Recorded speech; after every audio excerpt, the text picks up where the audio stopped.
You promised a big prize purse. You were unable to pay. Now you owe the athletes a lot of money. What's the solution? Well, isn't it obvious? You just promise an even bigger prize pot next year. Welcome back to the channel. Today I'm going to return to talking about the European Championships. Now, while that's an event that may well be in the past for many of us, the athletes and workforce that were never paid, well, it's something they've not forgotten about. And most recently, they may have received an email that has somehow found its way to me. And within this email, they detail their plan and the proposal they have in how they're going to generate funds in order to pay off these athletes. Sounds like good news, right? Well, just remember that the definition of insanity for some is doing the same thing over and over and expecting different results. But apart from just seeing the obvious double or nothing attitude that is presented in this email, there are a number of questions that really need to be asked. Because having spoken to a couple of people, not everything is quite as it seems.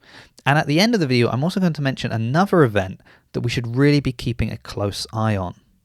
But before we get to that, just two quick things to say. First of all, the European Championships is not a CrossFit licensed event, so they have no direct relationship with CrossFit. Of course, it looks exactly like a CrossFit event in the structure and format of the event. The people that participate are those that would attend CrossFit events. But technically and legally, it was not a CrossFit event. Now, I saw in my last video that people were commenting, well, when are CrossFit going to get involved? Shouldn't CrossFit be doing something to make sure these competitions pay out the athletes?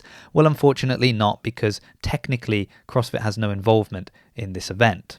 Second thing, not technically related to all of this, but I suppose as we're talking about money, I actually wanted to put out this video a couple of days ago, but unfortunately I had to prioritize paid work over doing this. And so I thought, you know what, I'll set up a Patreon and a Buy Me Coffee, and perhaps in the future, this can be paid work that I can prioritize. So if you want to support me, I'll put links down below, but it's going to be Jason CF Media wherever you look. And that's just a simple way that you can give a financial contribution, and I'll make sure there's some little bonuses there for people that want to do that. Of course, if you want to support the channel completely free of charge, the best thing you can do is like the video, leave a comment down below, share it with a friend, and maybe encourage them to subscribe as well. But let's get back to the big issue we're talking about. Now, if you're unfamiliar with anything that happened at the European Championships, I made a couple of videos. There'll be a link there somewhere you can catch up.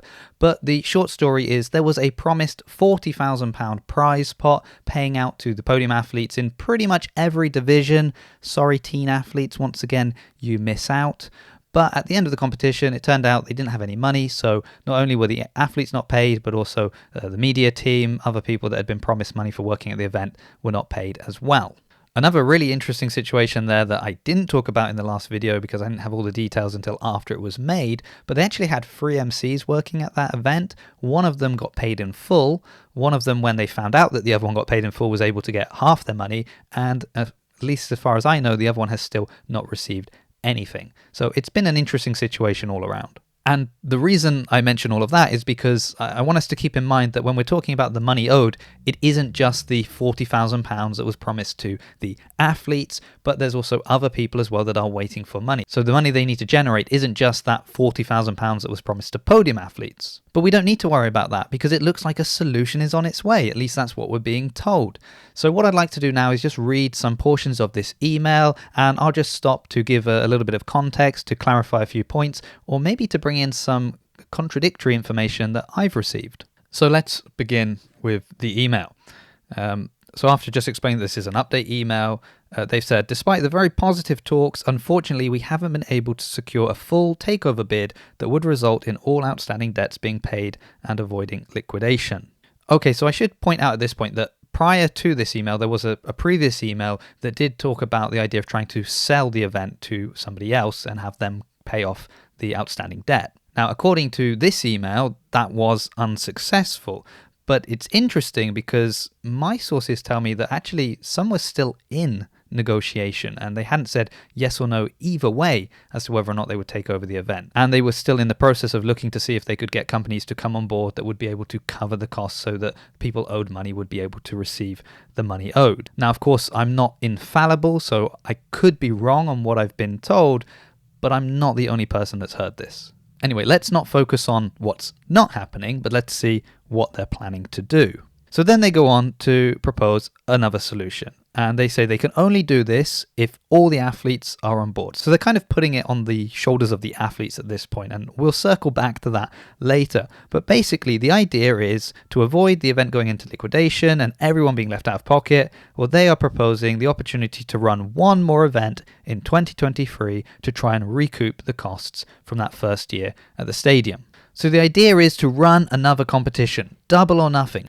And if they sell enough tickets, well, then they'll be able to pay everyone back. Everyone's a winner. Now, a few questions that we should be asking about this are, well, the previous year we discovered that the prize purse had been cut. So it seems like the move to the stadium was already an attempt at double or nothing. Go bigger, sell more tickets, have the money to keep the event alive. So we already know how that turned out this year. So the idea of doing that again next year, when you're going to have even more people you need to pay back to, and also it's an uphill battle because you already have all of this negative press surrounding the event. And with them kind of putting it in the hands of the athletes, it sort of feels like it's their responsibility to rally the troops, to get more people signed up, more people involved, because they have an incentive. If they get people there, if they sell the tickets, if people compete, well, then they're going to get the money that's owed to them. Now, of course, there's another way you can attract people to your event, and that is the prize pot. So we said there was a £40,000 prize purse this year. Of course, we know that that was unfulfilled. So what could they put up as their prize pot for next year? Well, if they're able to sell 100% of their tickets, which, let's be honest, is something that CrossFit events are struggling to do anyway, well, then they're talking about a promised prize pot of £100,000. Add to that the £40,000 that is owed for the prize pots of the athletes that competed this year. They're already up to £140,000 in prize money that needs to be earned from this event. But they also outline kind of a drop structure. So every 10% under that, it's dropping by about £20,000. So if they sell 90% of the tickets, we're looking at an £80,000 prize purse. If it's 80, then it's going to be 60,000 and so on. And then once they get down to 60%, so if they don't sell 60% of the tickets, well, then there is no prize purse for the athletes that year. They would pay off the previously owed athletes, but they wouldn't have a prize pot. It would just be a competition just for fun that year.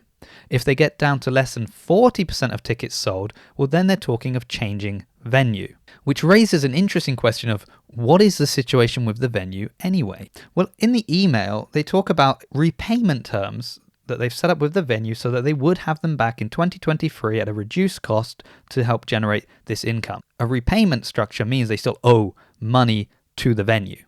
So on top of that £40,000 that they owe to the athletes, whatever calculation you have done for the media team and the other workforce that were also owed money, we now have to add money that is owed to the venue. How much do they owe?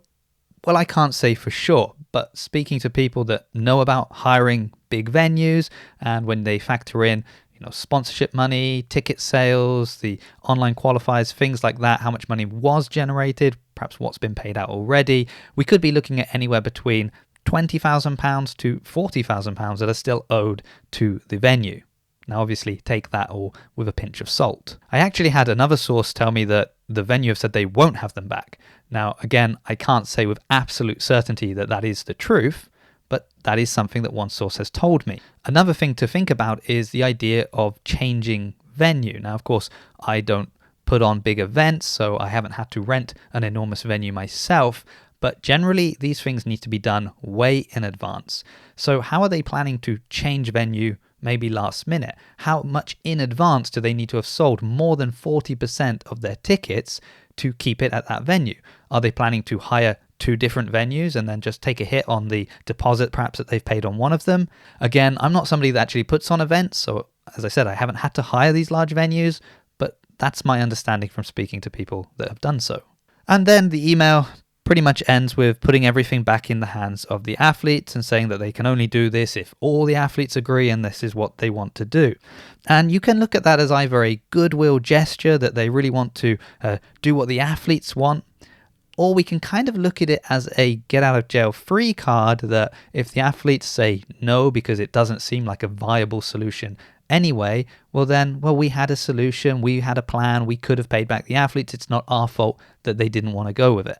And of course, we could end the video right here. I think we've probably made up our mind as to whether or not this is a viable solution to get these people the money that's owed them.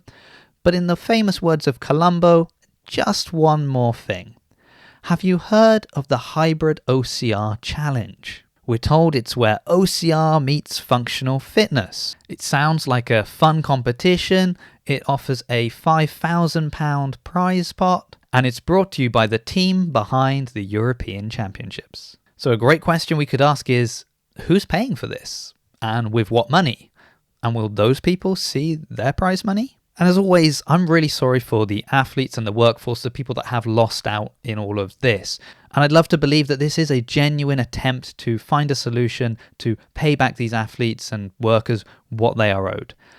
But it doesn't look like it takes too many questions to poke holes in the validity of this idea. As always, I'm eager to hear what you have to say on the matter from either side of the discussion, whether you're for this, against it.